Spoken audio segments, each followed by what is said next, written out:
Excellences, Monsieur le Premier ministre, Mesdames, Messieurs, l'engagement des banques centrales à l'égard du changement climatique est récent. Toutefois, les actions qu'elles ont menées au cours des 10 dernières années reflètent bien la prise de conscience croissante que le changement climatique peut avoir des répercussions importantes sur le système financier et par ricochet sur l'économie. Ainsi, le réseau pour le verdissement du système financier, dont la BCEAO est membre, a vu le jour en 2017. Ce réseau est un cadre de réflexion et d'échange sur le changement climatique regroupant 114 banques centrales et superviseurs financiers. En outre, le comité de Bâle a récemment édicté les grands principes à prendre en compte par les régulateurs et superviseurs du système financier pour la gestion du changement climatique. Excellences, Monsieur le Premier ministre, Mesdames, Messieurs, les risques climatiques sont certes des préoccupations environnementales, mais leurs effets peuvent compromettre la résilience de notre système financier dans son ensemble. Voilà pourquoi ces risques font l'objet d'attention accrue des banques centrales.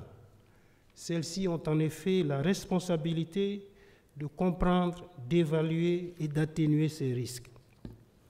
La problématique du changement climatique transcende les frontières nationales.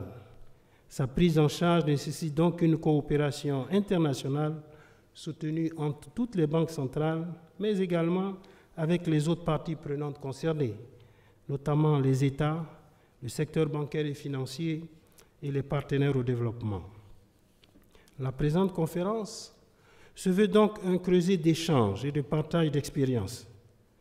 Elle est une plateforme qui nous offre l'opportunité d'aborder les enjeux du changement climatique et leurs implications financières sur le développement économique de notre région et de notre continent.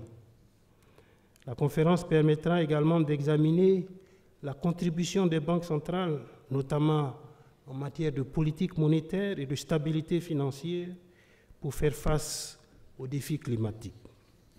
Au demeurant, le partage d'expériences nous éclairera sur les meilleures approches pour assurer une mobilisation de ressources nécessaires au financement vert des économies africaines.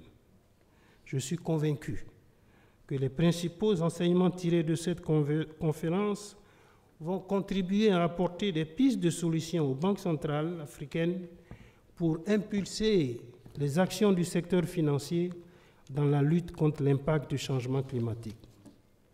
Excellences, Monsieur le Premier ministre, je ne saurais clore mon propos sans vous renouveler nos vifs remerciements pour votre présence distinguée à cette cérémonie. Mesdames, Messieurs, je souhaite plein succès à nos travaux et vous remercie pour votre très aimable attention.